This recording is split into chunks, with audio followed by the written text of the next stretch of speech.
Olá, graça e paz, tudo bem? Eu sou o pastor Fábio Batista, criador deste canal e tenho aqui vários conteúdos.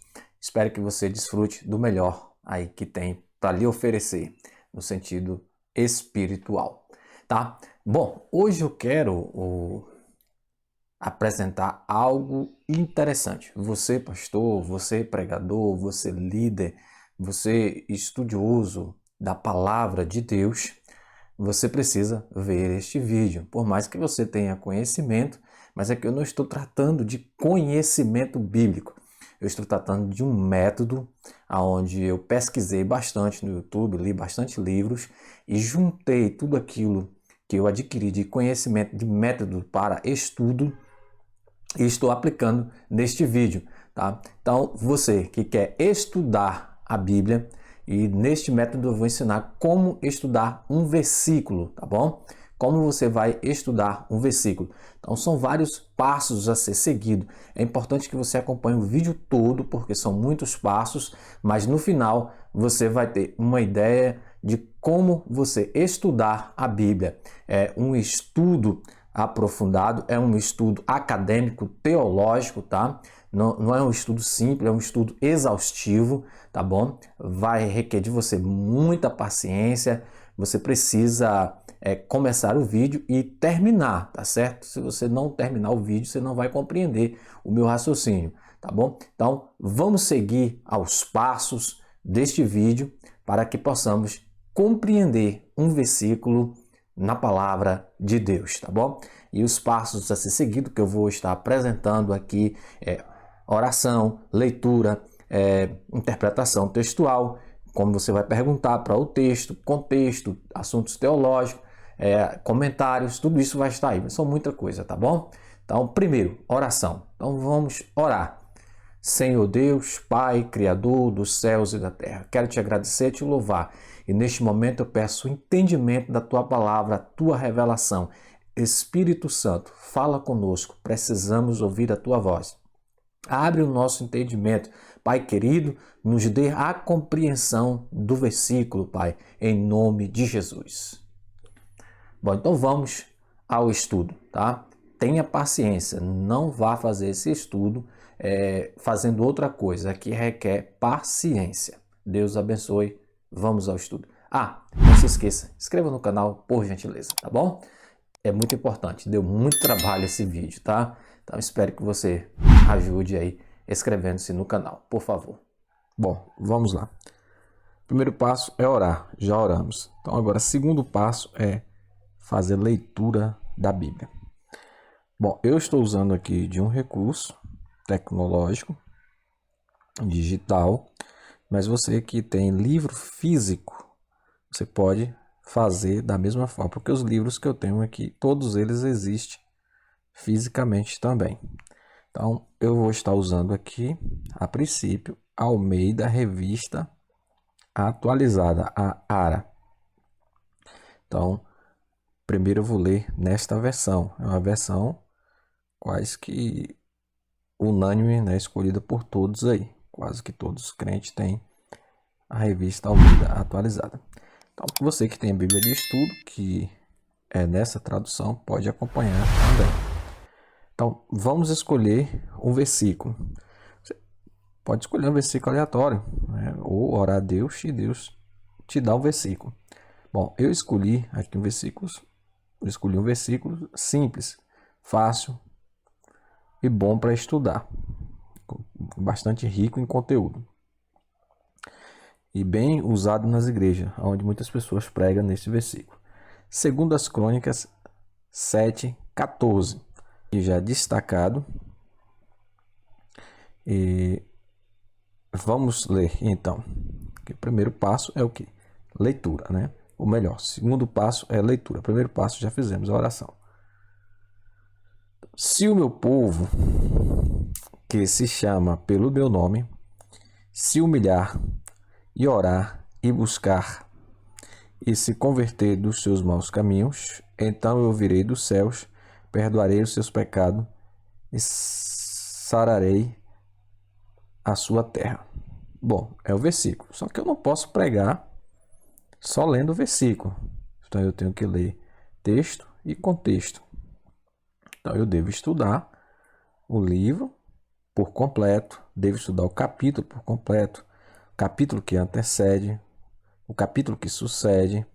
Então, isso a gente tem que fazer no decorrer do estudo do versículo.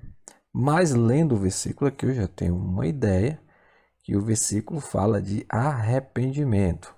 Mas aí eu preciso estudar. Então, vamos ao capítulo 7, né? Ler o capítulo todo. Então, você vai pegar aqui o capítulo 7 e ler o capítulo todinho. Eu não vou ler em função do tempo do vídeo, até o versículo 22. Li até o versículo 22. Aí eu vou ver agora se o texto é literal ou figurativo. Qual é a linguagem deste texto? Tá? Eu entendi aqui que o texto ele é figurativo, porque uma visão, assim diz, ó, assim Salomão acabou a casa do Senhor, o rei, e tudo quanto em tudo fazer na casa prosperou e efetuou. E na noite apareceu o Senhor a Salomão e lhe disse. Então, Deus fala com Salomão. Não é um ato que ocorreu, né, um evento. Deus aparece a Salomão e fala com ele. Então, é um texto espiritual, é uma revelação de Deus para Israel. Então, aqui Deus está revelando a Salomão a vontade dele para com o povo de Israel. Então, o texto ele é figurativo na sua linguagem, né? Ele não é um texto literal porque não foi algo que aconteceu. Um exemplo, se fosse um texto que falasse a respeito da entrada de Nabucodonosor em Israel, é um texto literal porque foi um evento que aconteceu, um fato que ocorreu ali, uma história de fato que se explica claramente. Não precisa de outro tipo de mecanismo para se explicar aquilo ali. Agora aqui a gente precisa interpretar a vontade de Deus, o que Deus está falando, qual é a mensagem que Deus está passando para Israel. E é isso que a gente tem que fazer. Mas a gente não pode se prender em uma única versão. Eu iniciei aqui lendo na ARA. Eu tenho várias versões aqui. Acredito que você, que é estudante da Bíblia, deve ter pelo menos aí umas 4, 5 versões, ou duas, né? Não sei. Mas acredito que você não tem uma versão só. Quem estuda a Bíblia geralmente tem mais de uma versão. Então você vai pegar as versões que você tem. Recomendação minha é que devemos ter versões que seja diferente na sua tradução, tá? Porque tem tradução, por exemplo, a revista atualizada, ela é uma tradução de equivalência formal, tá? Então, aí você tem que procurar agora uma de equivalência dinâmica, tá? O que é equivalência formal e equivalência dinâmica?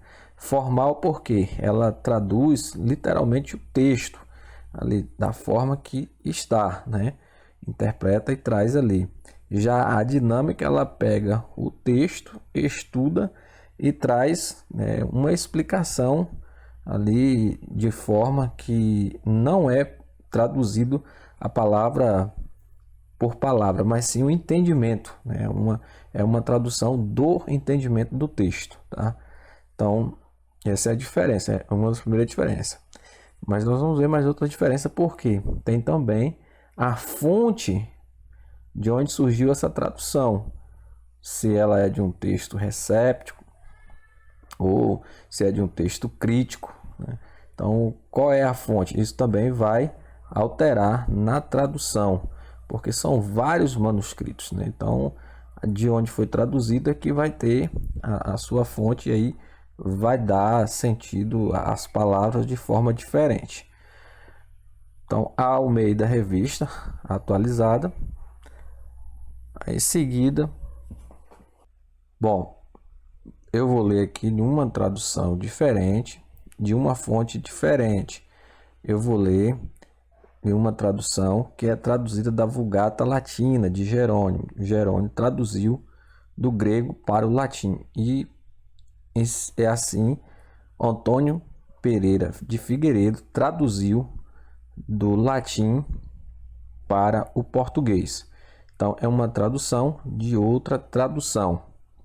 Já a Ara é uma tradução dos textos gregos, tá? Então, vamos ler.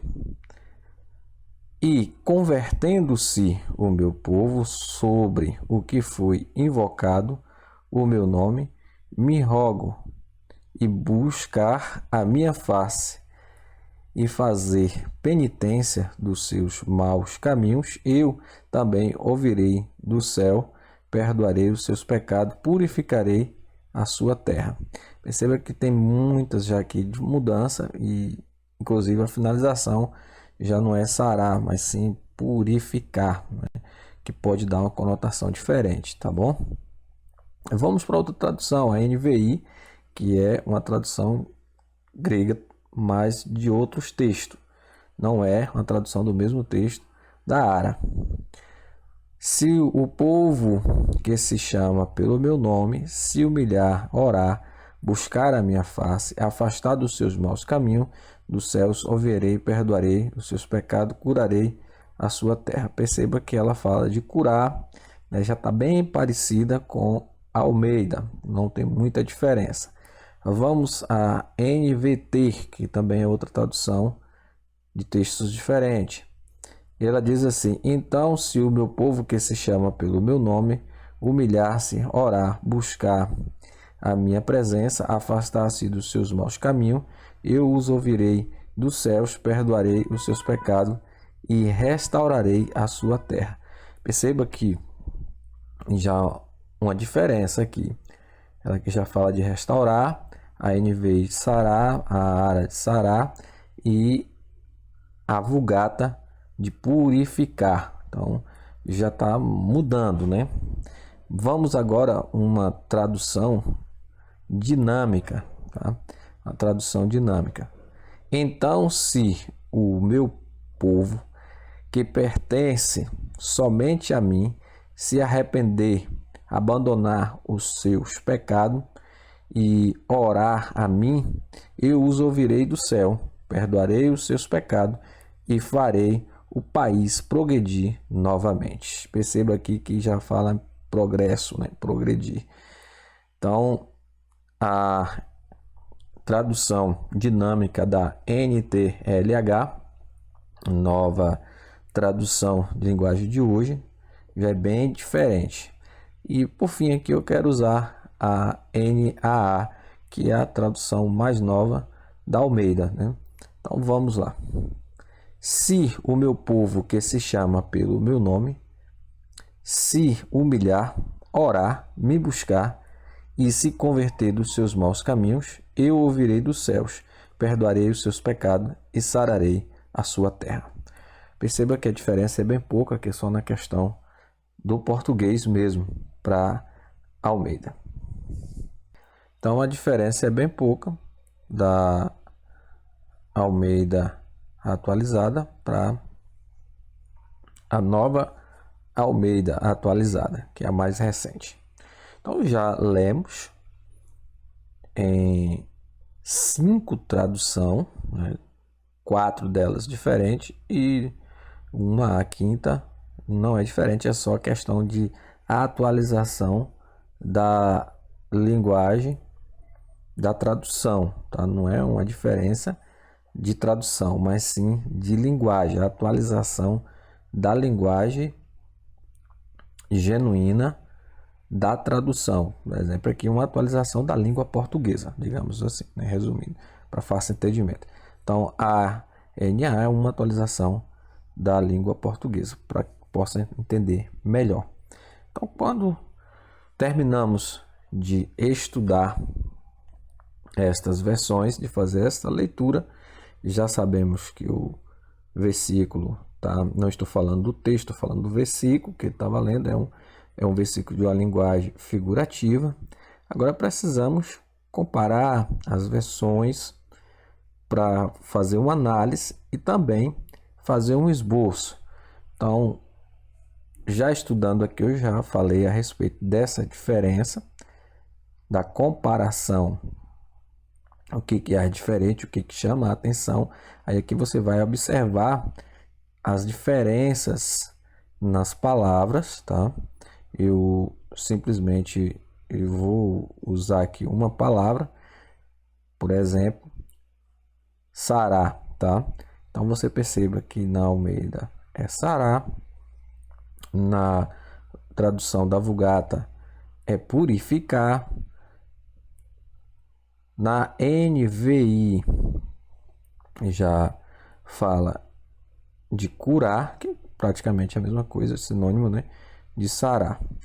Na NVT, restaurar, tá? Está falando restaurar. E na NTLH, progredir. E na NAA, de sarar.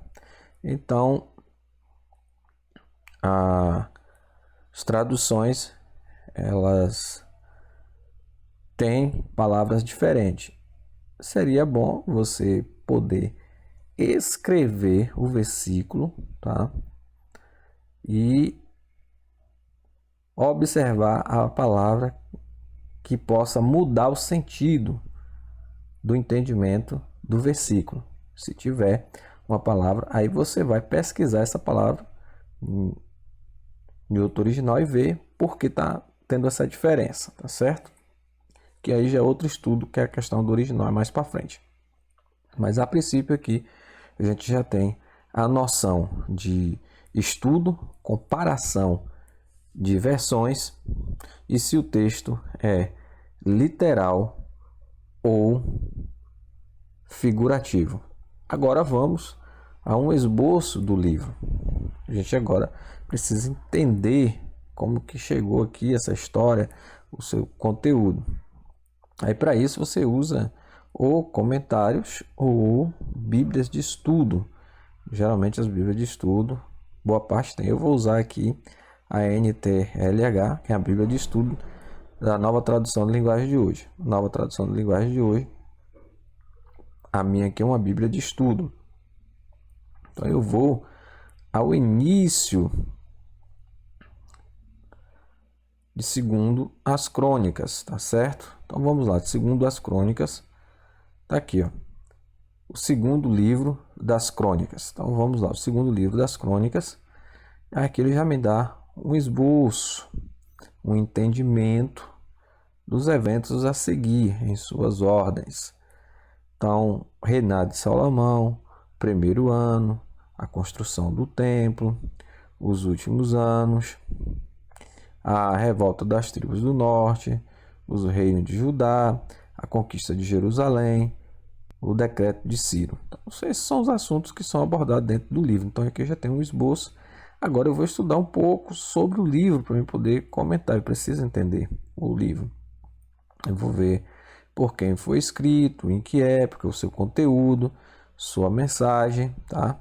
Então, isso aqui é importante, saber a data que foi escrito, para quem foi escrito, o conteúdo, tá certo? E aí agora você já tem um esboço do livro. Então, são os passos primeiro, tá certo?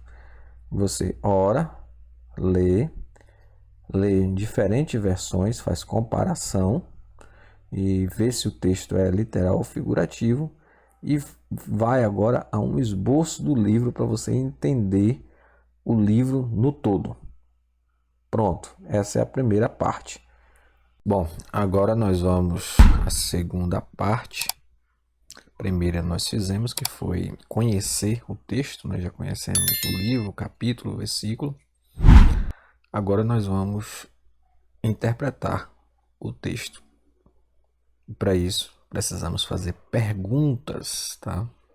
Vamos usar agora alguns métodos aqui da língua portuguesa de interpretação textual. Primeira pergunta: quem?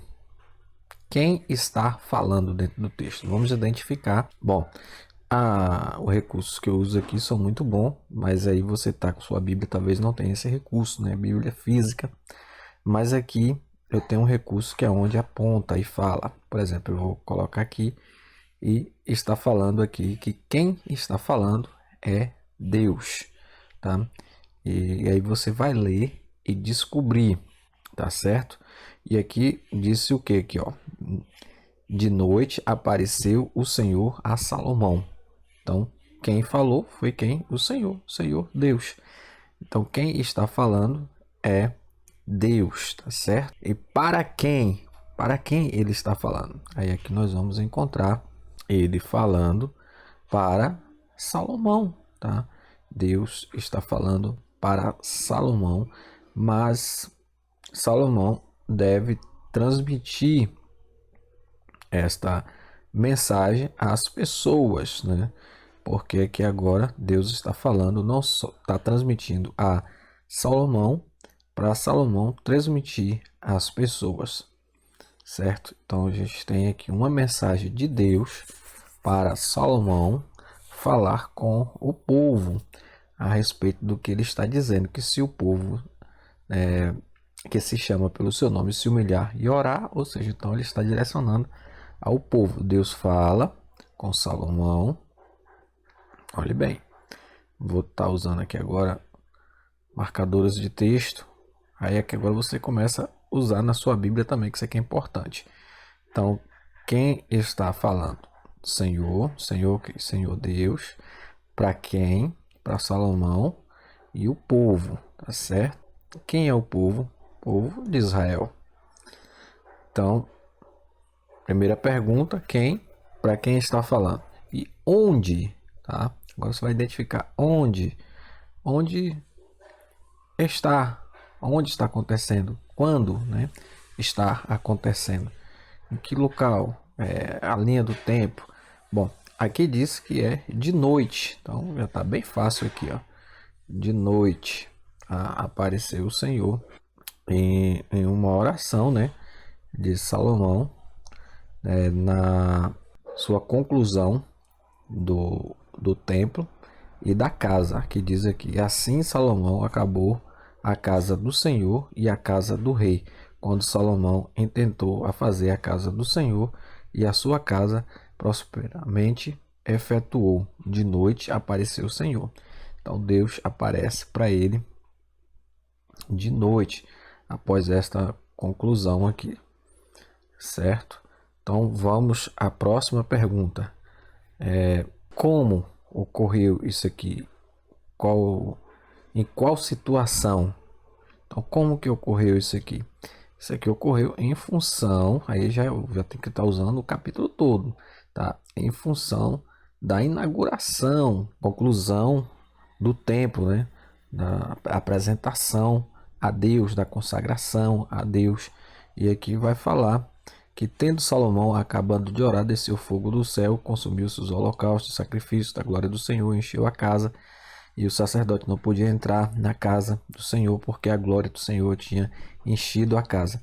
Então, tem toda uma história a ser contada aqui. Então, você vai fazer essa pergunta: como, quando, em que situação? Então, essas são as perguntas que você deve fazer para o texto, tá? Para você explicar o versículo.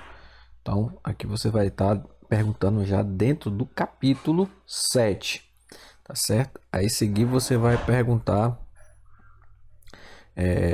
por quê, né? E para quê.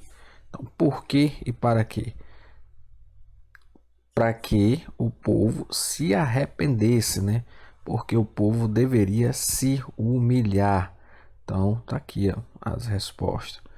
O povo deveria se humilhar, se arrepender, para que Deus tirasse, né, o seu pecado. Ou seja, Deus estava pedindo arrependimento ao povo, que o povo se arrependesse, que ele ia abençoar, então ia sarar. Então, porque, né, porque o povo precisava se arrepender. E para quê? Para ser abençoado, para ser sarado, para ser curado, para ser próspero, tá certo? Então a pergunta aqui é essa: para que Por quê e para quê?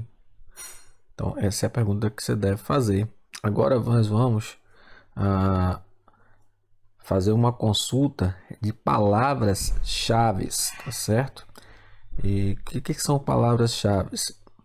Primeiro, palavras repetidas, que são palavras importantes no texto. Eu tenho um recurso aqui muito fácil, mas você talvez não tenha. Você vai ter que ir lendo o texto com paciência. Pegue do versículo 11, não precisa ler o capítulo todo, que aí você vai separar simplesmente a parte que está a epígrafe deste conteúdo aqui. Então, você pega do versículo 11 até o versículo 22. E aqui agora você vai fazer uma análise. Por exemplo, aqui, ó, Salomão. Eu tenho repetição de 3 palavras. Então, essa palavra é importante. Então, eu tenho que usar o marca-texto nela. É uma palavra importante. Acabou? Não. Casa. Casa é importante. Tem 2, 4, 6, 7 repetição. Então, é uma palavra importante. Então, eu vou marcar também casa. Senhor. Senhor repete 3 vezes, 5 vezes. Então, é uma palavra importante.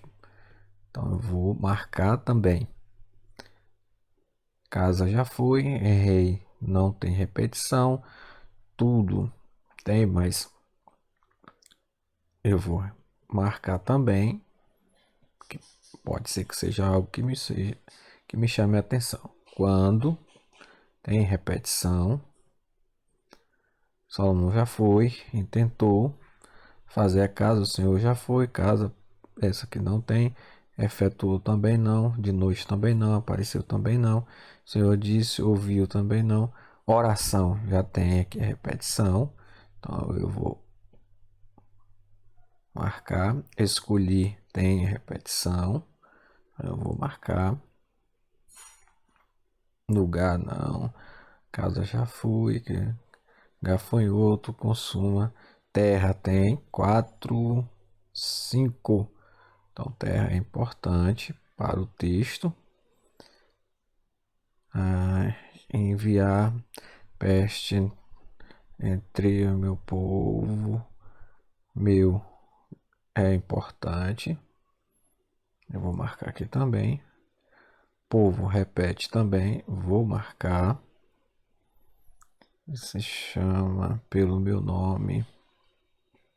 Humilhar. Orar. E buscar a mim. Converter seus maus caminhos.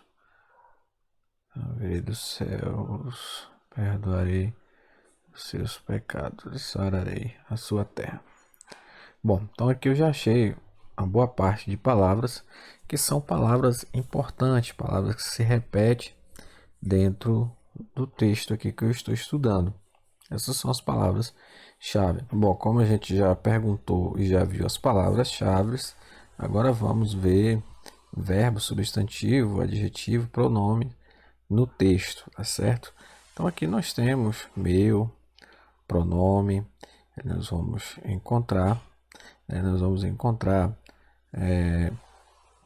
substantivo, povo, aí nós vamos encontrar verbo chamar, nós vamos encontrar substantivo, nome, nós vamos encontrar o verbo humilhar, nós vamos encontrar o verbo orar, vamos encontrar o verbo buscar, vamos encontrar o verbo se converter, vamos encontrar pronomes seus, nós vamos encontrar artigo, nós vamos encontrar substantivo, nós vamos encontrar conjunção, nós vamos encontrar o verbo, nós vamos encontrar substantivo, vamos encontrar o verbo novamente, vamos encontrar substantivos e vamos encontrar o verbo. Então quando a gente percebe aqui a necessidade de interpretar o texto, a gente vê o pronome que está demonstrando o povo de Deus, e aí a gente vê o verbo que está falando do povo que está chamando, né, pelo o nome, né, o nome de quem? De Deus. E aí Deus disse assim, se o povo que se chama pelo meu nome, ou seja, o povo que está me chamando, que está me buscando, mais à frente aqui você vai ver aqui o verbo buscar. Aí Deus coloca a condição, se humilhar e orar, ou seja, Deus pede duas ações, tá? Se o povo que se chama pelo nome dele praticar duas ações aqui, ó, se humilhar e orar, aí ele vem com a terceira, se converter dos seus maus caminhos. Então, ou seja, se o povo que se chama pelo nome de Deus, Deus vai responder, mas com uma condição, com humilhação, oração e convenção dos seus maus caminhos. Aí ele diz: aí eu ouvirei, aí eu vou ouvir, né? E aí eu responderei, né? E perdoando os seus pecados. Aí o Senhor fala: e agora vem a ação de Deus, né? Ele vai sarar. Então primeiro vem a ação do povo, para depois vir a reação de Deus, a ação do Senhor. Então aqui a gente já consegue interpretar o versículo. Deus está querendo arrependimento do povo, né, para que ele possa sarar o povo, sarar a terra. Quando aqui que ele está falando a respeito de chuva, né, então Deus está falando a respeito de sequidão, de fome, de deixar o povo em uma necessidade. Mas se o povo estiver precisando, é o que Deus está dizendo, se vocês estão precisando, se vocês se humilhar e buscar a minha face e orar e se converter dos seus maus caminhos, eu vou resolver os seus problemas. Então essa é a interpretação do texto, tá bom? Bom, agora nós vamos à terceira parte do nosso estudo, dividir em três partes. A primeira parte, parte textual, segunda parte, interpretação, e a terceira parte, que é contexto teológico e comentários. Então vamos estudar logo o contexto, no sentido das referências cruzadas, concordâncias, passagens paralelas. Esse é o que nós vamos estudar agora. Então você que tem aí sua Bíblia de estudo, né? Provavelmente você que estuda a Bíblia, você deve ter alguma Bíblia de estudo. Geralmente as Bíblias de estudo elas têm notas e têm referências, tá? Acompanhado do versículo, sempre ela vem com as referências, as passagens paralelas. Então nós vamos primeiro à referência. Então nós estamos estudando o versículo 14. Eu tenho aqui uma Bíblia, eu tenho várias, mas eu vou escolher uma aqui, que é a Bíblia Sagrada da Tradução Brasileira de 2010. Ela tem referências. Então aqui eu encontro a referência em Crônicas 6, 37 ao 39. Mas eu tenho outro recurso, aqui eu estou mostrando na Bíblia, tá? Para que você que tem a Bíblia de estudo possa procurar. Mas eu tenho mais recurso aqui e eu vou usar esse recurso que eu tenho aqui. Então, referência cruzada.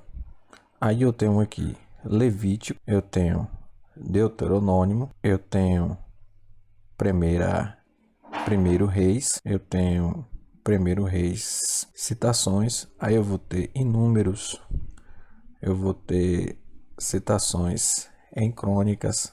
Essas são as referências cruzadas do assunto que eu estou estudando.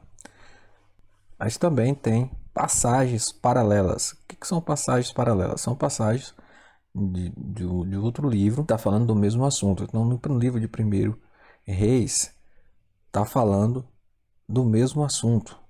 Olha aqui, ó. Primeiro Reis 9, do 1 ao 9. Sucedeu, pois, que tendo acabado Salomão de edificar a casa do Senhor, do rei, tudo o que tinha desejado designara fazer, o Senhor tornou a aparecer, como lhe tinha aparecido em Gibeão. E o Senhor lhe disse: ouvi a tua oração, a tua súplica que fizeste perante mim, e santifiquei a casa que edifiquei, a fim de pôr ali o meu nome para sempre, e os meus olhos e o meu coração estarão ali todos os dias. Se andares perante mim, como andou Davi teu pai, com integridade de coração e com sinceridade para fazer segundo tudo o que te mandei, guardareis os meus estatutos e os meus juízos. Então, Aqui é uma passagem paralela, tá? É como se fosse ali nos evangelhos, tá?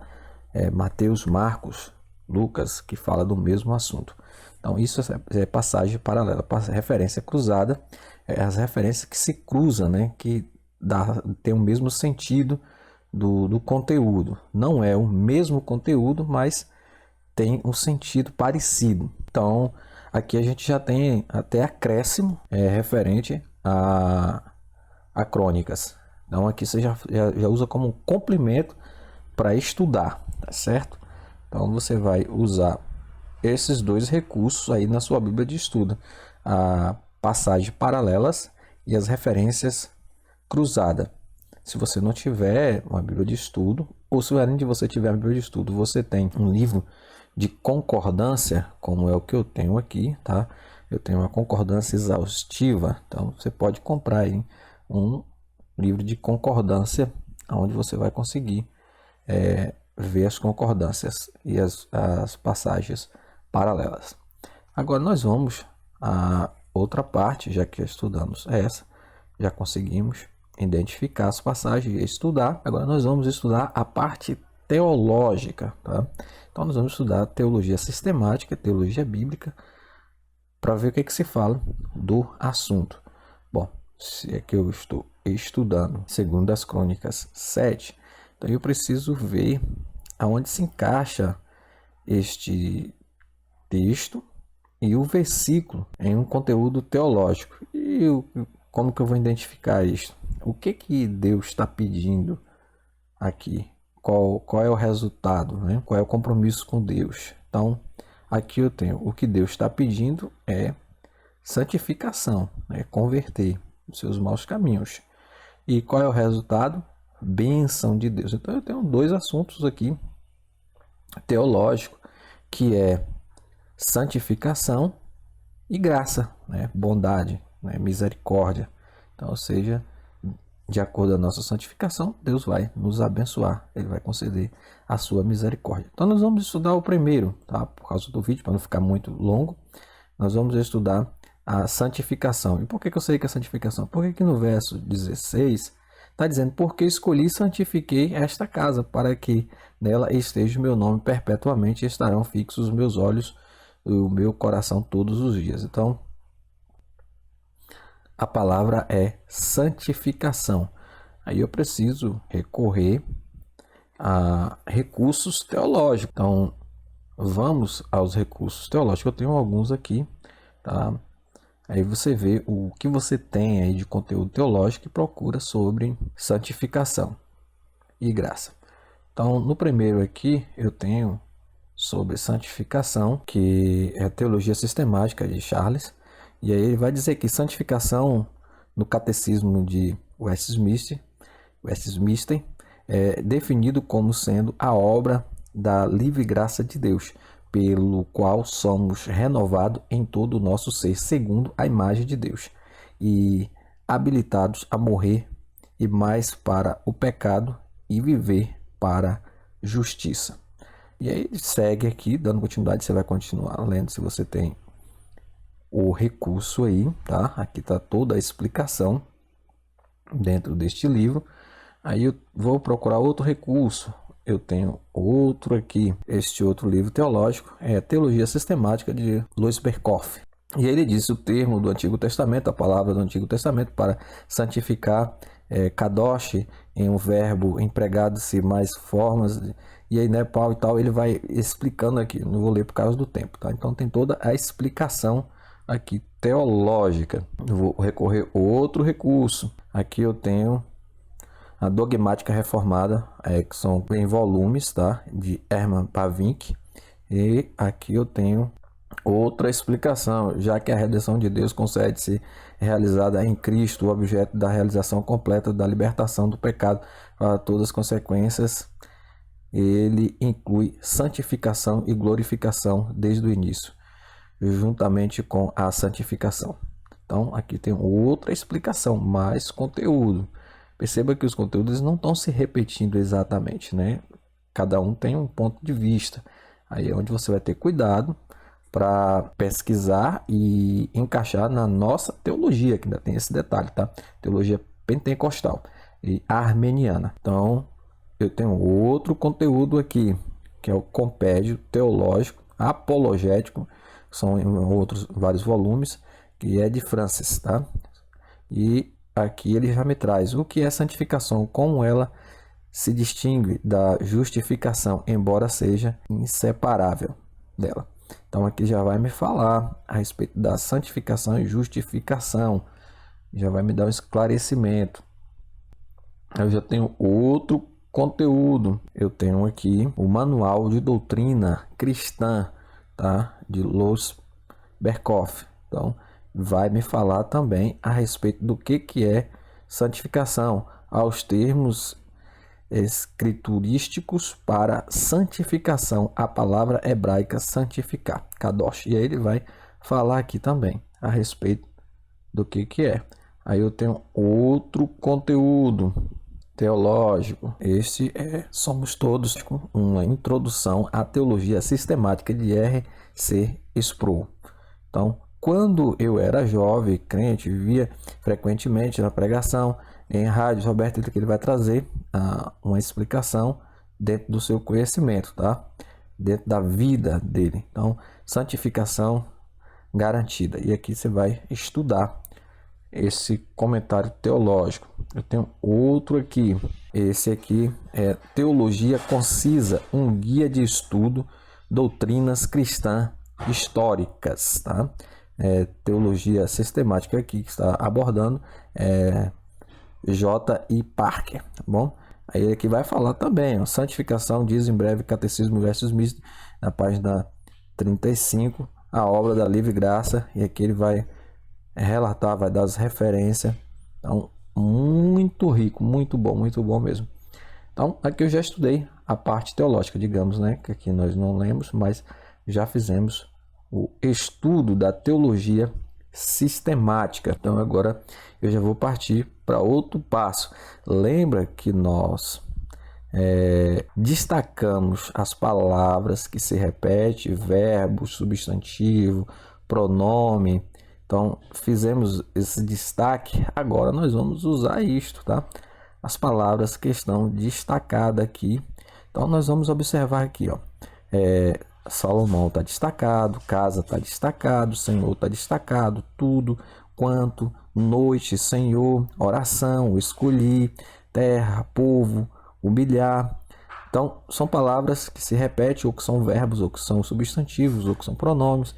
Então, palavras que a gente precisa agora estudar um pouco. E as que você acha que são relevantes dentro do assunto, você vai estudar. Lógico que não precisa você estudar todas, tá? Se você quiser, tiver tempo, mais rico será o seu conhecimento. Mas procure aí pelo menos 2 ou 3 palavras que você possa estudar. Eu vou escolher uma aqui, casa, tá? Então, vamos estudar casa. Então, nós vamos fazer um estudo da palavra casa. E da palavra casa nós vamos ver o lema, tá? O que é o lema? Nós vamos ver na sua originalidade, a palavra, né? O lema dela. A originalidade da sua palavra no sentido que ela foi escrita no sentido original, o seu significado. Aí nós usamos o famoso léxico, né, que é o dicionário de Strong da língua hebraica e grega. Então, aqui está a palavra escrita em hebraico, a sua transliteração, e aqui o significado, tá, da palavra dentro do léxico Strong. Aí agora eu vou usar também um dicionário teológico aqui, que é esse aqui, ó, Novo Dicionário Internacional de Teologia Exegética do Antigo Testamento, tá? Ele vai falar não só com o léxico ali, o de Strong, ele só me deu o significado da palavra. Aqui ele vai me dar como que era usado essa palavra, vai me dar uma história, além de me dar uma palavra, vai me dar, né, uma história em que situação ela era usada, como que ela era usada.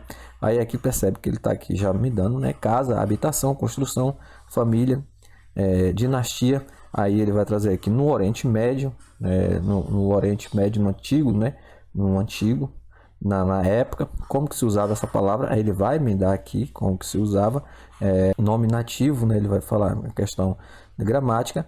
E aqui ele dá um uso comum, conhecido-se na língua aramaica, né? Então, ele está trazendo aqui na escrita, a língua aramaica, e aqui ele vai trazendo e vai me informando.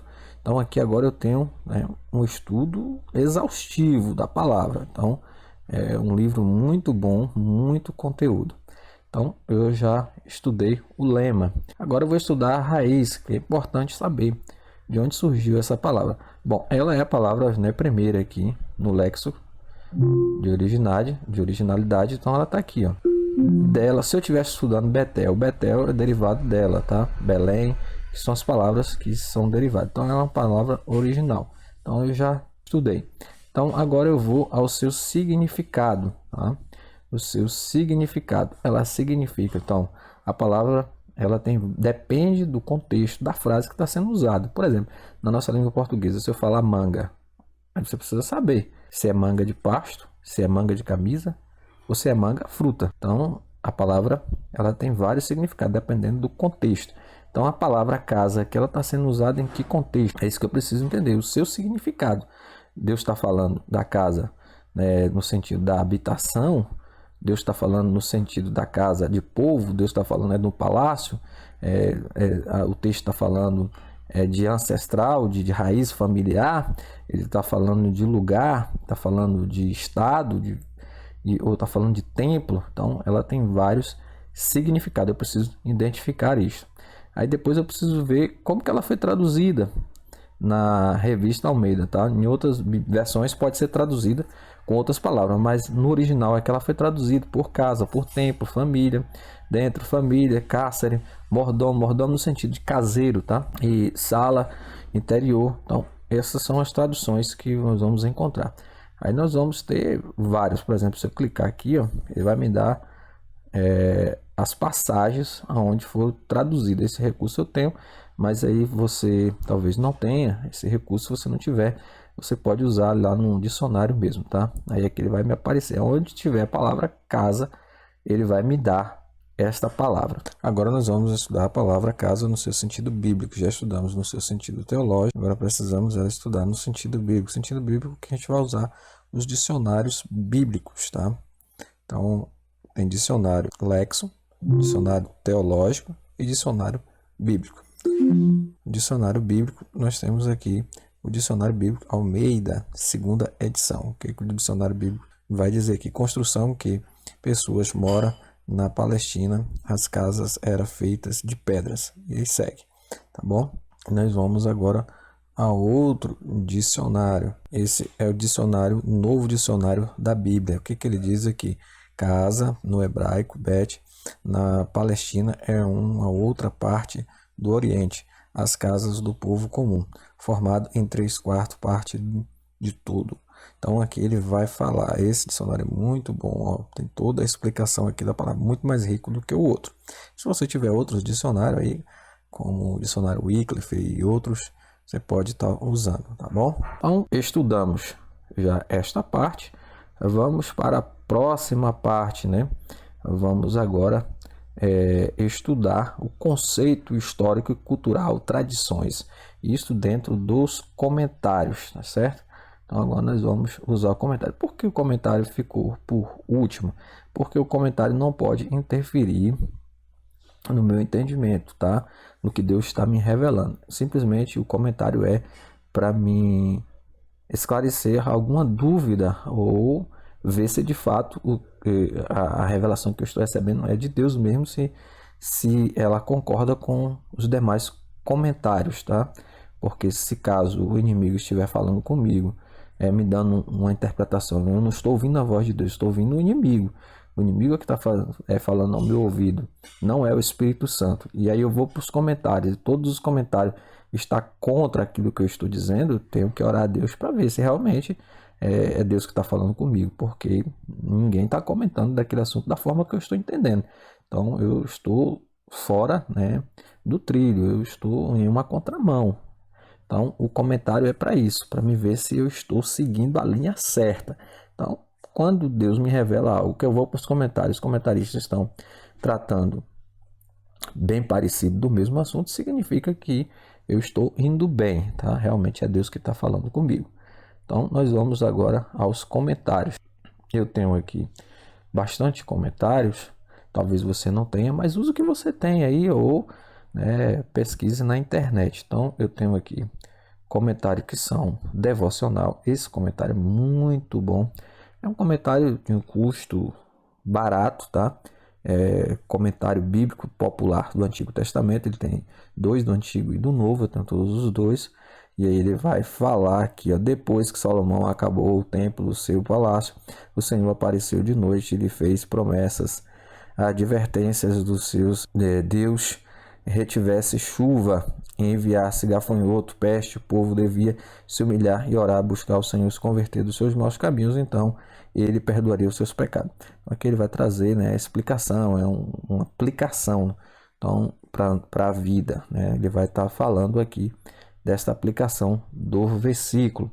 Aí eu tenho um comentário exegético, então um comentário que vai trazer um conteúdo baseado nos originais, certo? Então ele vai falar aqui desse assunto. É um comentário muito bom, tá? E ajuda, comentário do Antigo Testamento, do livro de Crônicas, e aqui ele vai trazer o assunto, a resposta de Deus a Salomão. E aqui ele tem, toda a explicação. E aí você vai estudar. Então eu tenho também outro comentário, um comentário expositivo, que seria um comentário em cima de uma pregação para a exposição da palavra de Deus. Então, estudando os comentários, você vai estudar os conceitos, você vai ver a parte histórica, porque vai ser comentado dentro dos comentários. Então, enfim, esse é o estudo, são as partes que nós estudamos. Agora você já tem um conhecimento do texto, do versículo, bem profundo. Que Deus abençoe. Fique na paz.